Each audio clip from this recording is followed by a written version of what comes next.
Hello, this is Hi Bob Warbob, and let's play some Ultimate General Civil War.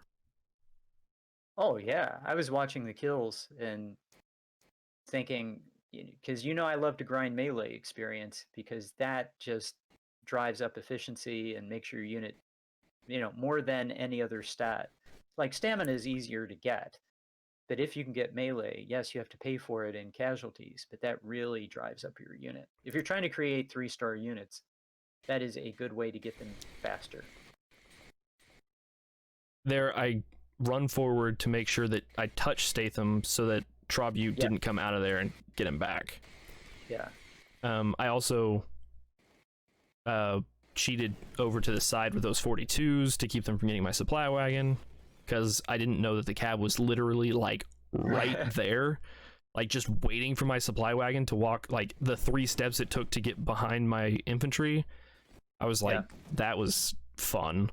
I'm really yeah. glad that I paused and like really looked over the entire battlefield before I unpaused, because that would have been bad.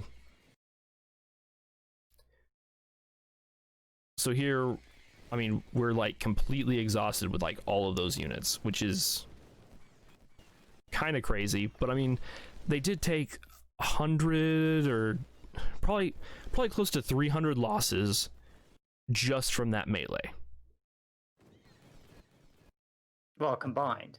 Yeah, combined between all 3 units, I probably lost about 300 men, because they were at about 1950 before I went into melee, and they came out like one was like 17.7, and one was like 1850, and one was like 1925 or 1920. So those 300 losses, we'll see at the end of the battle what that equates to in melee experience. And it's like 20 points of melee experience Oh, that's sweet. per unit. It's insane how much melee experience you gain from just that little bit. The problem with not having pushed forward on the other side there is that now my Lorenz 3 here is very much so outmaneuvered. And you have to be really careful that they don't get in between your lines, because they will head straight for the victory location. Yeah, that's what they do. Everybody on the left, the Confederate left, shifts right and beelines it for the hornet's nest. So, yeah, normally my army would be back, and so I set up a defensive line. But in this case, your left flank is forward, so he is probably going to get behind you. Nope. He's not going to, but he's going to try. Well, you're at risk of it. So Yes, very much so at risk of it. I'm not going to lie about that. Like I'm already stretched so thin on this line anyway that it's really hard to like assign units to like help out with that situation. And you only have 2 units there in a blocking position. He has 1, 2, 3, 4, 5, 6, 7. Yeah, he could Yeah. easily get there if he wanted to and split your army in half. Yep. And I didn't realize just how many units he had like right there. Yeah. Now, of course, I get the 3 allied units that can come down and fill this gap, but I have to hold until they get there. Yeah, it's going to take a while for him to get there. I don't remember if I have them run or not, but it's not a terrible idea. So now I'm trying to get some of those guys to regain a little bit of condition. The one guy that had, one guy wasn't exhausted, I think, because he was the one that charged in last. Yeah. So that one there, I missed getting my Harper's Ferry to keep on that artillery unit, which was just dumb of me. That was all my fault. I should have been more careful with that. You don't ever want them to recover again, so. He actually has a cav unit in the south, near where you're doing your flanking maneuver on the Union right. So, oh, he just shattered. Yeah, double shatter, I think, right? Oh, that was a surprise. Yeah, I was a little disappointed by that. Big volley and gone. Yeah. Double shatter.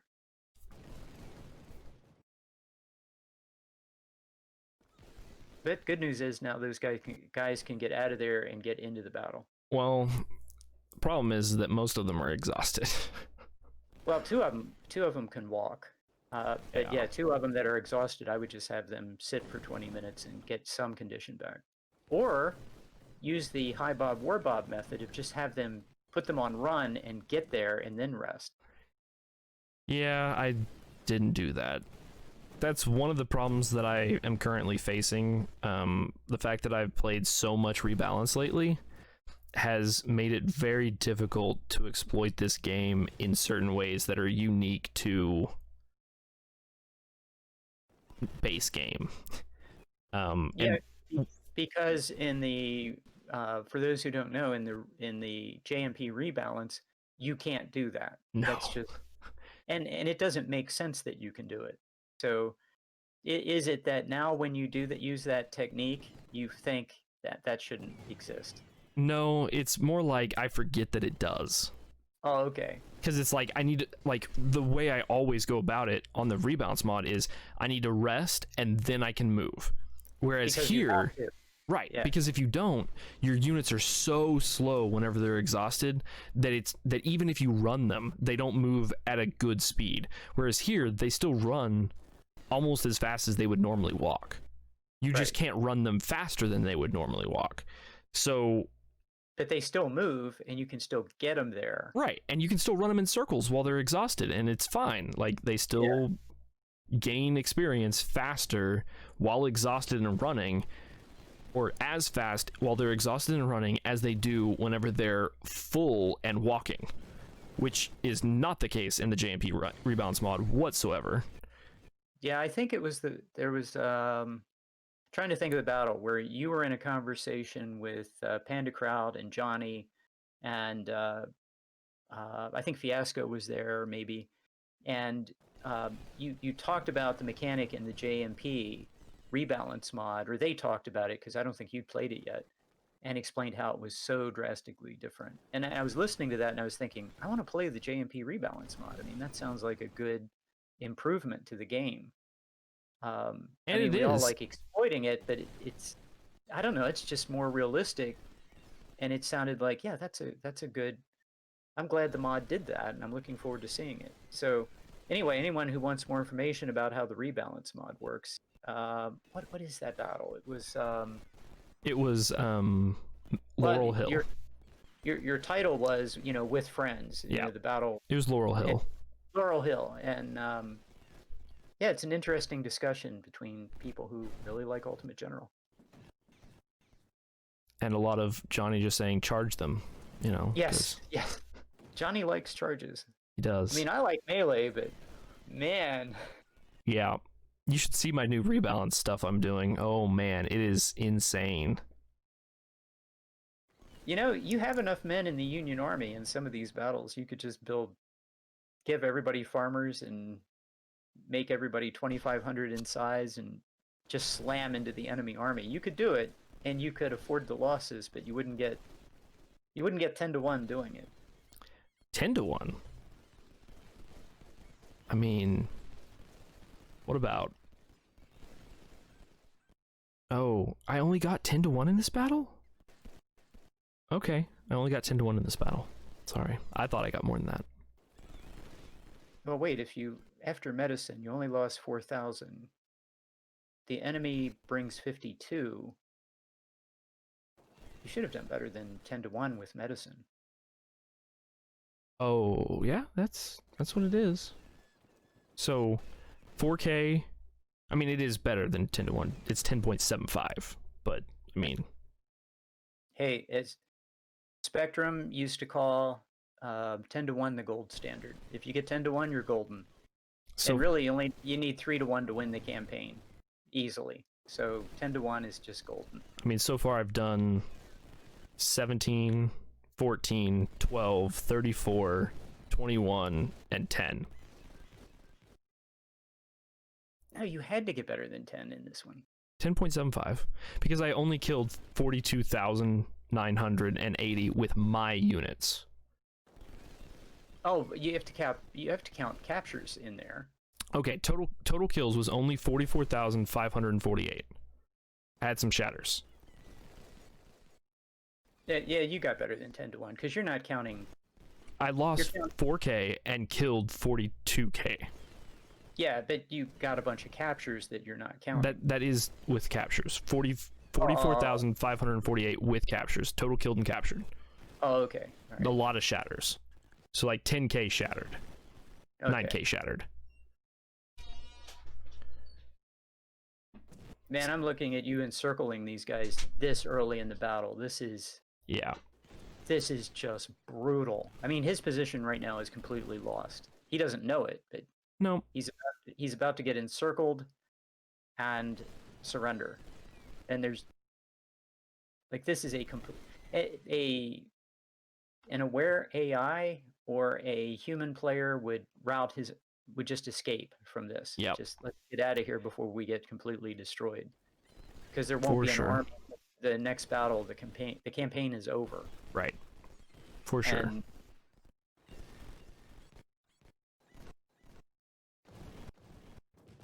that was a lot of losses there. That was a little embarrassing. Hey, your allied unit is actually getting into the fight. Yeah, Ammon up there is doing a little bit. Ammon, that's your allied unit. He's actually going to fire once or twice. Yeah, on a flank even. Yeah, it's nice. He's pitching in. He's. I mean, the battle's almost over, but he's pitching in. Yeah. They don't seem to realize that it's almost over, but whatever. Yeah, they should be running for the edge of the map right now. Did you see that 42? 1,800 kills on that 42. 42-3. Yeah, 1,800 kills on that unit. Like, and not that many losses until that one volley. Like, that one volley they took was almost 100 losses. And before that, they hadn't lost hardly anything. Yeah, I'm looking at these numbers. They're just insane. Like 1,600, 2,600?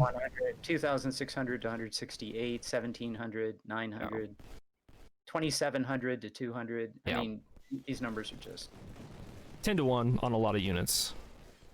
Well, and this is going to translate into a ton of XP for your army.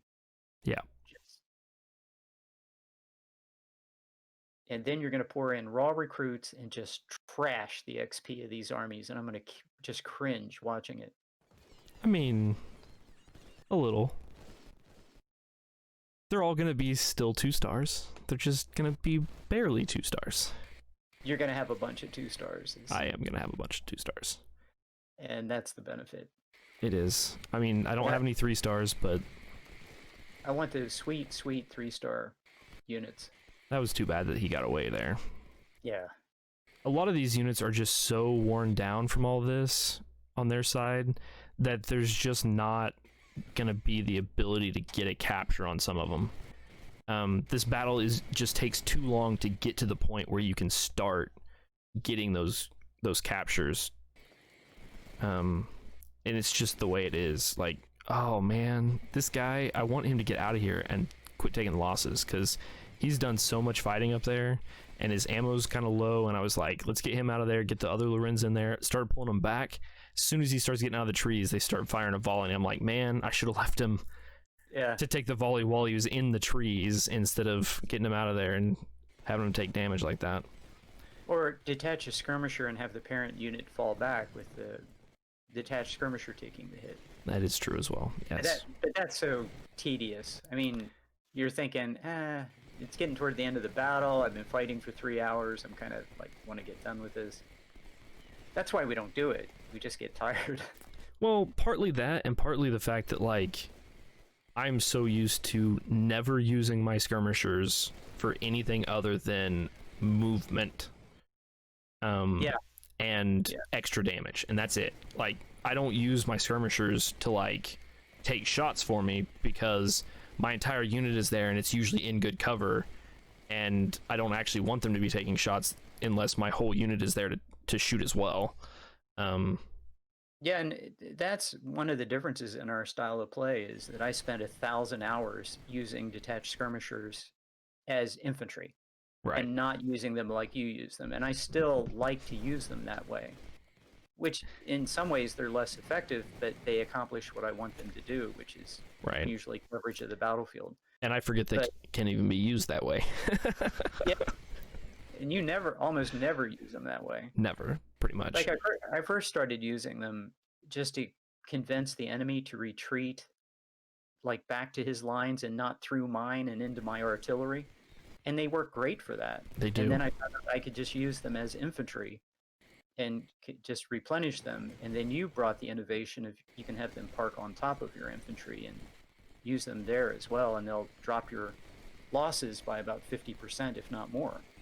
So it all depends on how much damage you can do, because oftentimes you can break their morale over 50% faster, which leads to a loss in losses at that point. If you can just stop from taking as many, because you're routing them faster because of the extra damage that you can output with a detached skirmisher.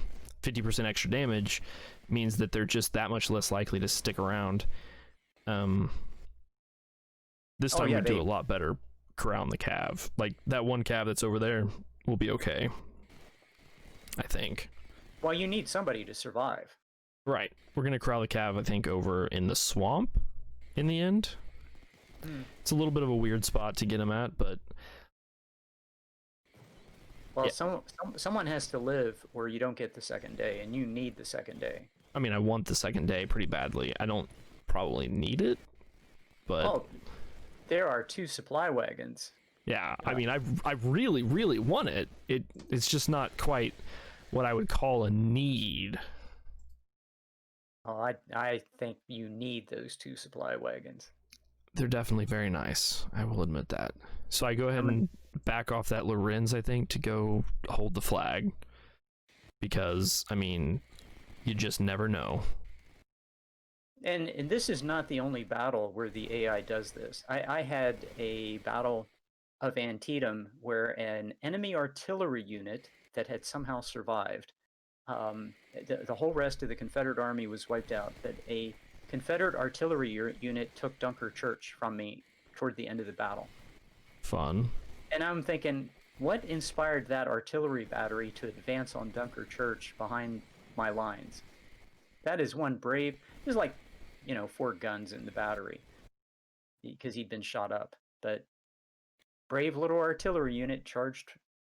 Well, what happened was he routed and he was behind my lines, and the battle lines had moved to Burnside Bridge, and he was back there, he recovered, and then the AI's logic was, well, let's go to Dunker Church. So my point is that all of these units have it as their programming that if it's a straight line to any victory location, at some point they'll move toward it. Yeah, you start seeing all the routing units route off, which is sad. Yeah.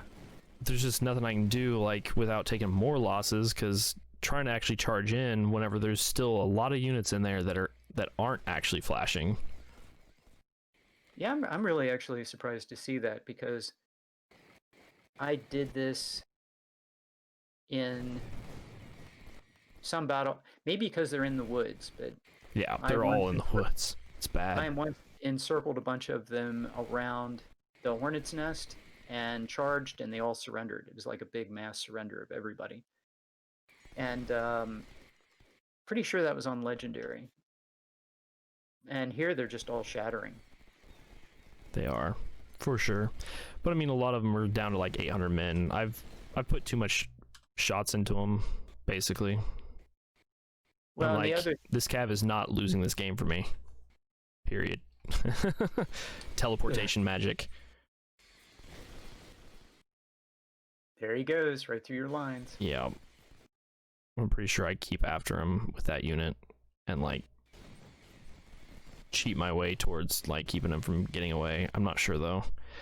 Might lock down both their cav in the end. I can't remember. Now they're starting to route.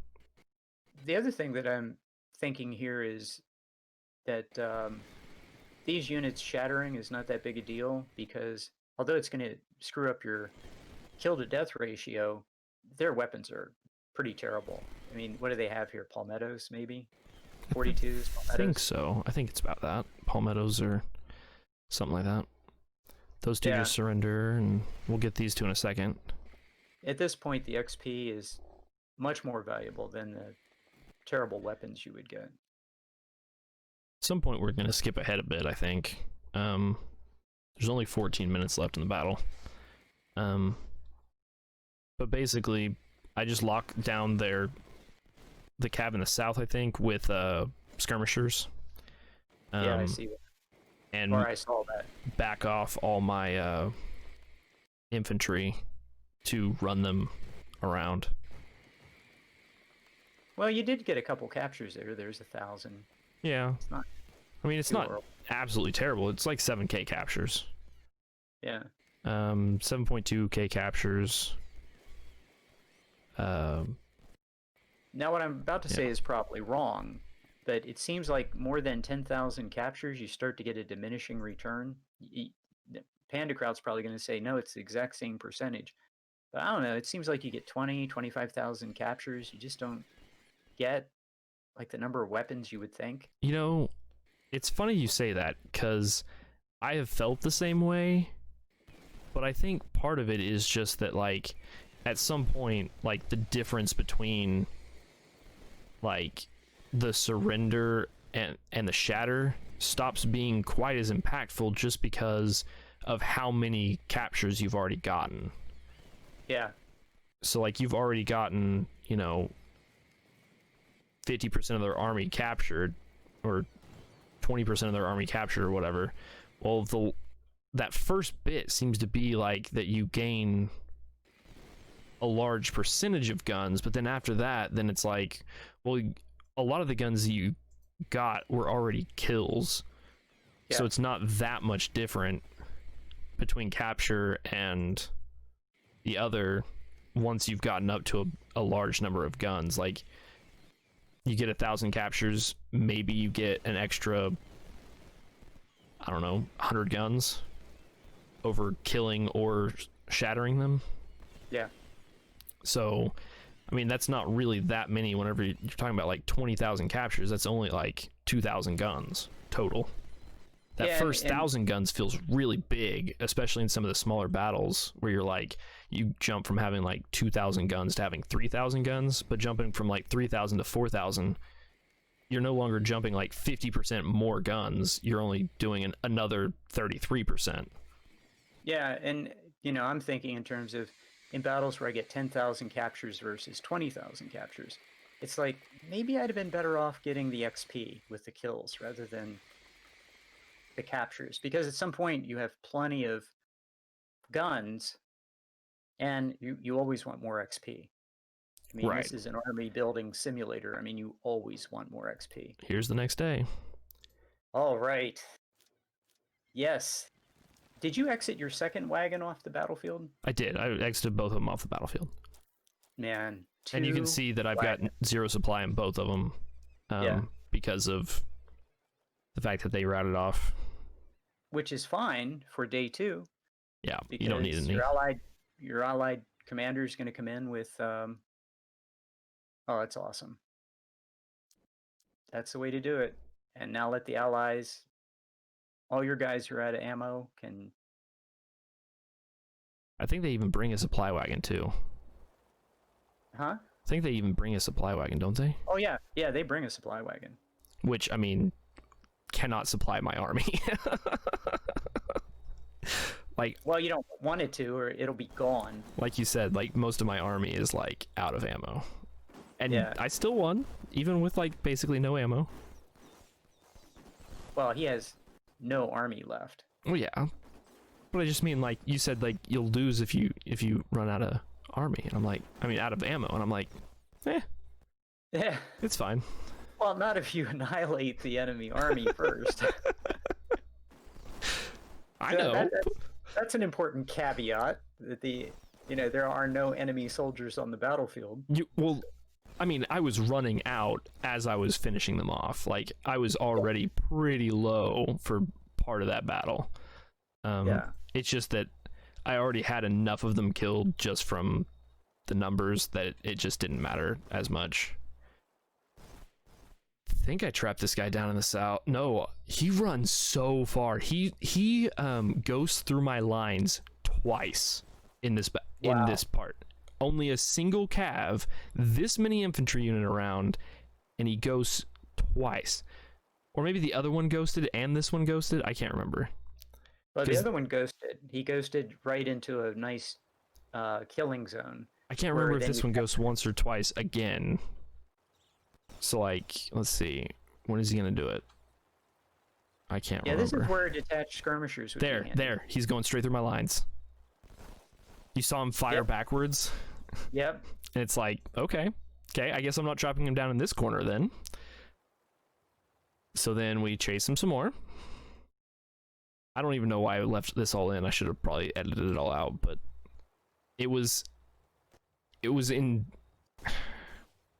so frustrating that I want to leave it in just so that you guys can feel my pain too. Cav can be very super annoying. Yeah, I notice how you're running your infantry. Yeah. Outstanding.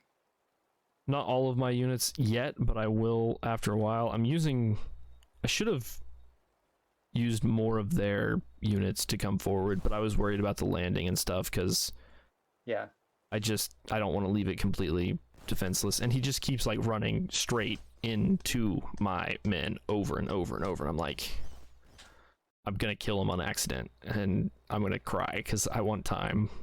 I mean, you get like till like 1800 or something. It's something ridiculous. Let me look so I don't say it wrong. Shiloh, you get till 1845 in this battle. Look, there he ghosted through your lines again. Oh, see, I knew it was twice. It's just like, come on, man. Like, I set up a perfect surround like 3 times, and the first cav unit went through it, the second cav unit went through it, and the second cav unit went through it again. And it's just like, so after this, I set up a line that he can't ghost through. It's like he can always just ghost unless you have like 2 or 3 deep. There you go. You got it. He tends not to do that. See, so. Like there's forward positions, and then there's back positions, and then there's behind those. Like, so my 55s are running in circles right behind. Yeah. So that they can like keep him from ghosting out. These guys are here. There's guys behind. It's just like everybody is right here. I don't know why I'm charging. Oh, this is the end. Yeah, this is 1800. I noticed you jumped ahead. Yeah, it jumped ahead a lot. I cut out some parts, I think. Yeah, well, once you got him to glitch out on the river in that it wasn't section, bad. Then he was pinned, and now it's 1840, so it must be 1900 the battle ends, I guess. And you got him. 1845, the battle ends. Oh, hey. So I was within 2 minutes. So yeah. Plenty of time. Wow. Oh, you didn't have 20% medicine, so no, just 4%. Okay, so 4,000, and look at these numbers. Wow, 32 lost 77. That is awesome. What an efficiency jump. Now, of course, some of my units did lose like 700 men. Well, yeah. I mean, the farmers and the 42s, a couple of those units lost a lot of men, but the majority of them, like that one was a little bit high. I was a little bit but it's a 42. My thought in the Union campaign is that the 1-star raw recruit infantry unit with 42s needs to lose about 400 men to get his first star. If you're just bringing in a raw unit. So it's going to cost you men to build XP on these Union units. But I didn't bring in any 0-star units. I know, that's the amazing thing. Because when I fight this, I always have a bunch of no-star units, and they're just terrible. I mean, it's still only 5 2-stars and then a bunch of 1-stars. I just kind of wanted to look at their artillery. Their artillery got a few kills. I got a few kills with my artillery, but for the most part, artillery is just artillery, man. It's hard to get a lot of kills whenever you have no ammo on the map and you're already pushing them so far forward, and I don't have that much artillery. Yeah, and I got when you go, two lieutenant generals, like 3 major generals, I think. that's awesome. 3 or 4, 5 major generals, I think. Yeah, you're building an awesome officer corps. Yeah, and a ton of brigadier generals, and we got MJGs is what we fought. MJ&Gs. So They're not terrible.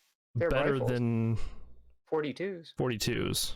Rescued a whole bunch of Springfields from our allies, but or liberated them from our allies, whatever you want to look at.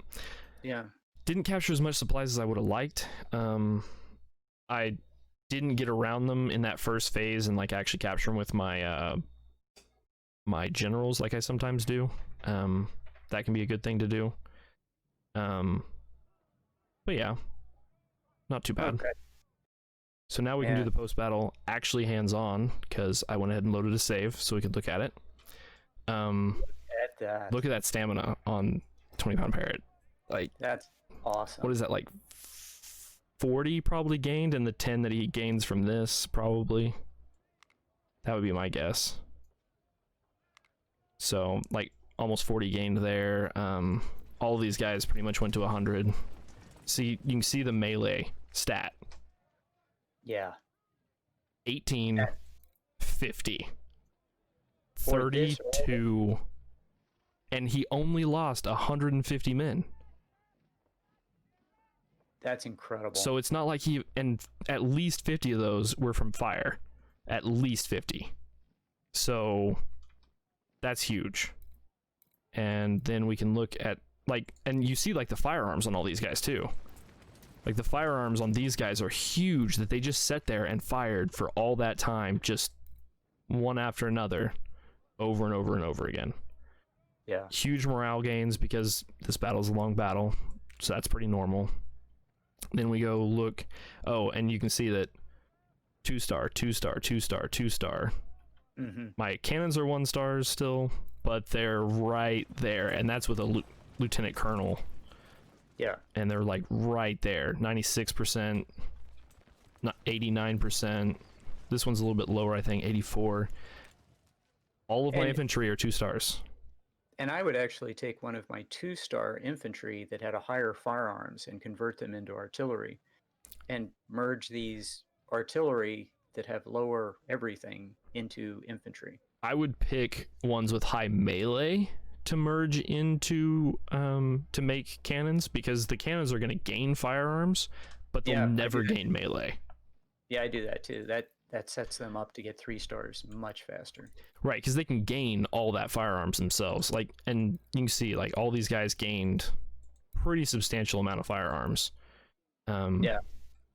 All they have to do is sit on a long battle. Let's and see, just where is fire all this? day. 37, so not quite as high on this one. 38.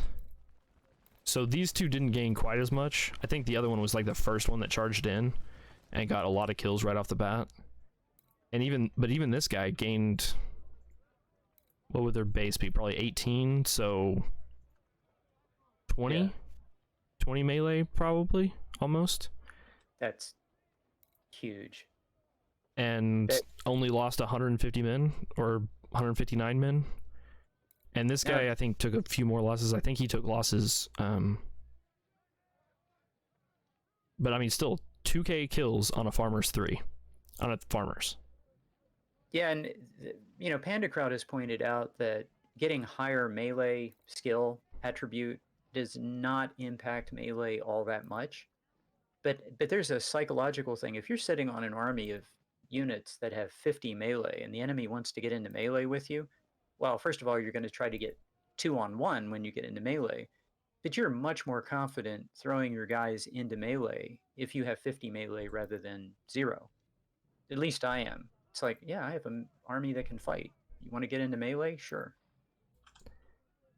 Yeah, I agree. Like, and having higher melee doesn't hurt, obviously. So, and it does drive up efficiency really fast. I think my 2 points are going into politics. I don't remember how lucky I got here. I mean, it's not bad. It's not great. Got Grant. Whoever got injured, I think one of these guys was injured in the last battle, and we got him back. Yeah, somebody wasn't, but I don't know if he was yours or. I think it was that one. I've replaced him during the second day, before the second day. Yeah. I think it was this one that I replaced, and I think this one was injured in a previous battle that I got back. And I put like a low. I think it was. I can't remember which one it was, but I put one of the yellow ones in it. Like what is that, Captain? What is the yellow? Major. Major. Yeah, the oak leaf is major. I put a major in one of these, I think, and it gained quite a bit. Whoever it was, I don't remember who it was. I think it was this guy, probably. Came up to Lieutenant Colonel. As an experiment one time, I played a campaign as the Union, just buying majors and putting them into units and grinding generals, just to see if you could do it, and it worked. You could do it. You could build an officer corps on the cheap, but the Union has so much money, you might as well buy officers and build bigger units and not do that. So yeah, so lieutenant generals, two lieutenant generals that are new, and then I have the one that's, so I have three total lieutenant generals, and then I have the one that's in here, so that's 3, 4, 5, 6 major generals. Yeah, it's great.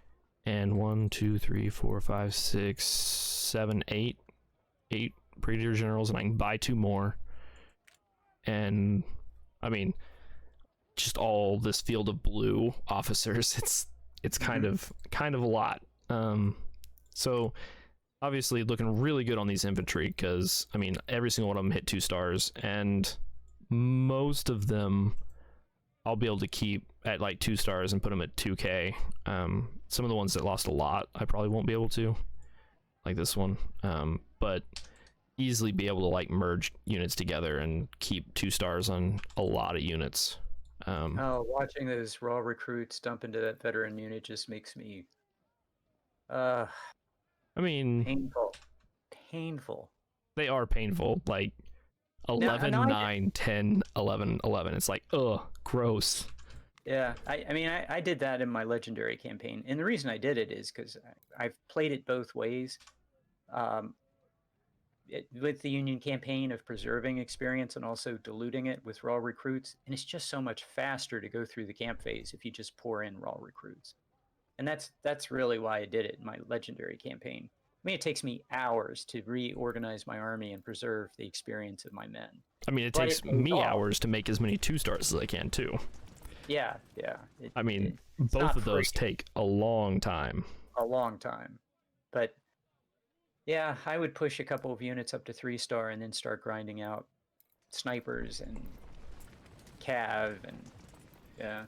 I think for the first part, I'm going to stick with getting 2 stars on a lot of units, and then I might start doing what you do, where you try to keep experience in like the top like 4 or 5 units, and just use them like during major battles only.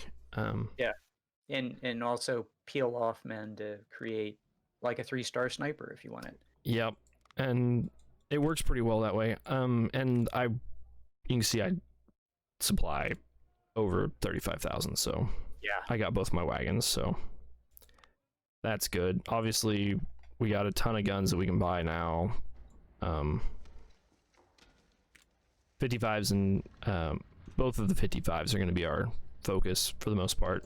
Springfield 55s and Harvest Ferry 55s, both good guns. The MJGs, I mean, we'll use them some, but it's 2 units worth, so 2 full 2.5k units.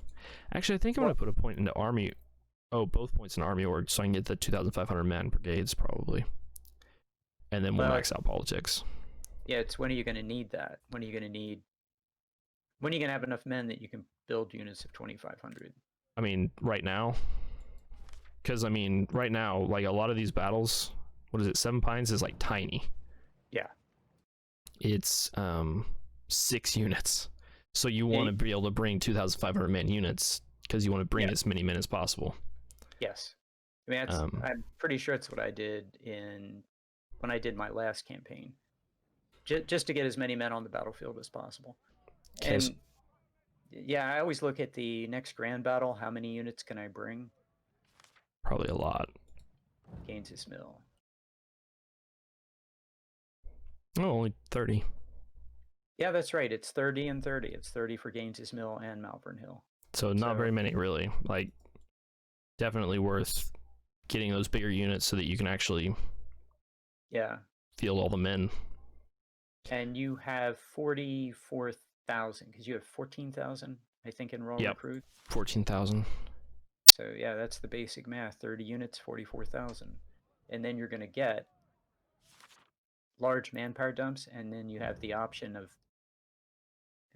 maybe one more purchase with rep. Because yeah, my men going in was like 33,000, and this is only 30,000. So how did I get that I lost 4K?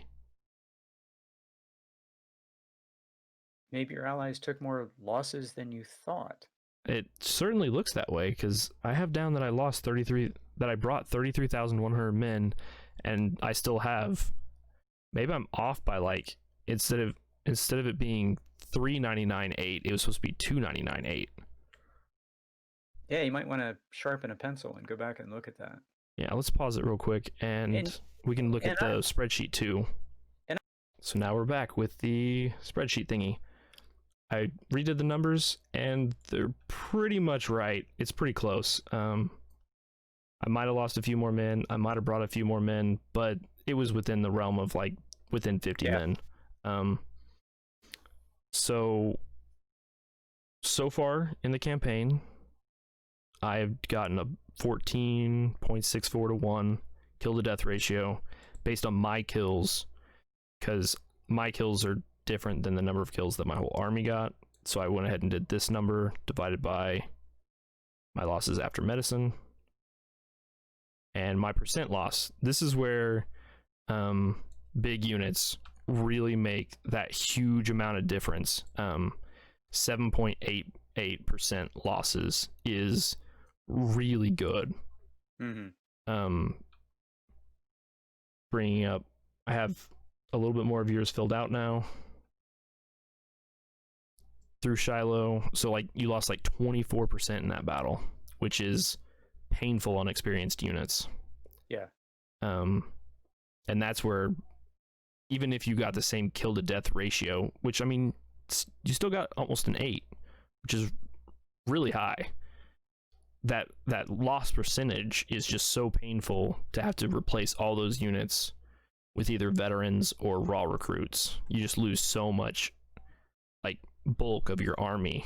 I don't think I bought veteran. I mean, it was a long time ago I did the legendary campaign, and before we understood a lot of the mechanics we know now, but don't think I bought veterans. I don't think you did either. I was just saying, like, you have to do one of the two. Yeah. You have to either add raw recruits and you drop the amount of experience a lot, or you add veterans and you like spend all of your money on veterans. And that's really your only two options. And when I played the legendary campaign, I went in with the idea that you don't need the 3rd star for your infantry. It doesn't do that much more for you, which for the infantry, it does a little bit for you, not that much, but having a whole bunch of 3-star infantry gives you a whole bunch of flexibility. But anyway, the point is, I was replacing all my losses with raw recruits. Right. In the units Which is themselves. painful. Yeah.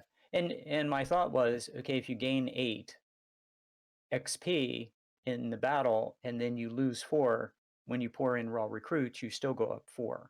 Right. And over the course of the campaign, you'll be fine. So, which is true, but it's easier to do whenever you have larger units. You have larger room for error. Yes. In a lot of ways. Like, you lose, even if I lose 100 men and you lost 100 men, replacing 100 men in a 2,000 man unit is easier than replacing 100 men in a 1,200 unit, which I think is what you brought to this battle. Yeah, and it was like 1,200s. And I think, well, I had just played the Major General campaign where half-size units work great. I mean, you can bring units of 1250 and fight most of the campaign and be very successful. You can't do that unless you're Pandakraut. On Legendary, because your units the enemy just hits so much harder. And They I do. figured that out about Malvern Hill, that my units have to be bigger, and then I start taking them more to 1800 in size. But Pandakraut is an artist. oh yeah, he bring in units of 500 and get 10 to 1. I don't know how he does it. Well, he makes use of snipers and artillery. Yeah, but like even whenever I try to fight like that, like, okay, I guess I can't really actually say I've tried to fight like that, but whenever I watch other people fight like that, it does not go the same. And the number of losses that I take oftentimes would be catastrophic for him, even with my larger units. Like I don't see how he takes that much. I mean, it's not that much fewer than what I do, but like there's some battles and I'm just like, wow, I can't believe he could do that with the damage output that he has with those units, because those units just don't do the damage that my units do. Yeah, and they're getting hit on Legendary, taking losses, and they're starting at 1200. Yeah. And they're going to take a few hits and they're going to be down to 1000, then they're going to be down to 900. And they break off skirmishers and they start at 1000. Like, yeah. And he doesn't use skirmishers like I do, where like you actually like get the damage from the skirmishers every single time. Some of his are like off to the side, like just like looking around, because he has so few infantry that he can't afford to have double stacked infantry and skirmishers. Yeah, I've figured out I can't fight that way. And when I played on Legendary, I had to, like, you can do it on Major General, but I couldn't pull it off on Legendary. Like, if you look at my Major General campaign, my units are tiny in the first half of the campaign. They're like 1250, and it works. But on Legendary, I mean, your units have to be big enough so that they can still fight at the end of the battle.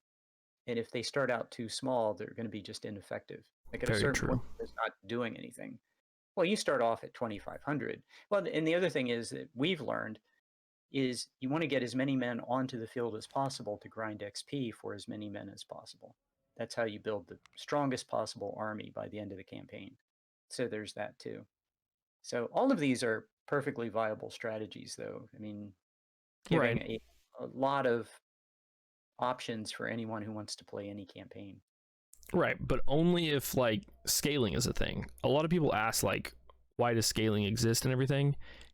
If scaling didn't exist and they actually made it where the size of the armies that you would always face were like good size armies, some of the smaller unit scales you couldn't even use. Yeah. Like if you were going into battles against all 3K infantry and all you had was like even 1500 men, like you would be in big trouble in a lot of battles. And so scaling allows those people to get away with that.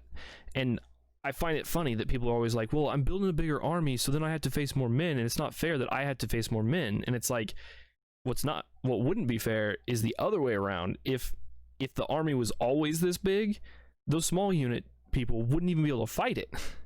Right. Like, and the whole point of them doing scaling was that you would face a challenging battle on Brigadier General no matter what you did to the enemy. Yeah. Like, they didn't want it to become boring. I mean, on Brigadier General, it kind of does. Well, once you figure, if you don't know the mechanics, it's a lot more challenging. It's once you figure out the mechanics and you develop some tactics and strategies, and you fight the campaign a few times, then it becomes easy. But for a brand new player, it's challenging. I mean, all I played was Legendary. Yeah, and particularly the way they set the battles up, where you're outnumbered in the beginning and the enemy's coming after you. You feel like, oh, this is a desperate battle. But, in reality, if you're an experienced player, the rest of your army is going to show up and you're going to crush the enemy. Except never really as desperate as it looks. Stay alert. That one is definitely as stressful as it looks. Yeah. Yeah. If that's the one if I'm actually saying the right one. Distress call. No. Which one is it that I'm thinking of? Is it stay alert on the CSA side? That's just like you only get a few units to begin with. Let me look. And you're scrambling. Stay alert, yeah. Stay alert is just terrible. Like, Yeah. you feel like you were like completely outmaneuvered in that one. They get like 5 cav units and like just as many men in infantry as you get, and then they get 3 cannons and 5 cav and man to man you on infantry, and it's like, how is this even fair? Like, because they get like 6 infantry units and you only get 6 units, I think, And they just keep coming. and it feels like they're just everywhere, and they get 3 cannons and 5 cav, 4 or 5 cav, I can't remember. Yeah, I think when that battle was first set up by the devs, you got your reinforcements pretty quickly, and then they changed it before they released the final version, where you have this. It feels like forever period of time before your reinforcements show up.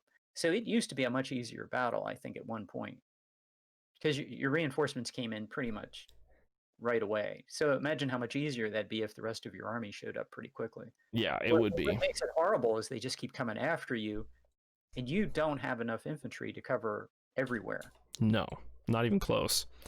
Well, but once the rest of your army comes on, then it's just, mop up phase. I feel like we've almost turned this into a podcast now, so it's probably time to go ahead and wrap it up. Shiloh is one of the most fun battles of either campaign. And it is. And it sets the tone for the rest of the campaign. You have 2 more challenging battles coming up, so I'll be interested to see how you do Gaines's Mill and Malvern Hill, and after that you're gonna notice a drop in difficulty. You're gonna love my Gaines Mill. Oh, anyone who figures out a way to crush, because we've all been crushed at Gaines's Mill. Oh, we have? Well, all the players who have come before. I didn't know that was a hard one. Yeah, and well, let me tell you why. Because back in the old days, we didn't know how bad prepared positions were. On Brigadier General, if you get into those prepared positions, that vanilla without the UI mod, if you get into those prepared positions, you will lose half of your army, and barely hold on if you're lucky. Wow, that's not good. They are terrible. So yeah, back in the beginning of Ultimate General, we didn't know how bad the prepared positions were. I almost beat it, but I had a couple hiccups that I needed to iron out, so I didn't quite get it done before today, but I got the 3 battles leading up to it done, so we can do those. Okay. All right. Well, this is Hi Bob Warbob signing off, and we'll be back with Something Compass next time. Have a good one. Well, this has been a blast. Hope you guys have had as much fun as I've had. I'll see you again in the next episode. You guys have a good one,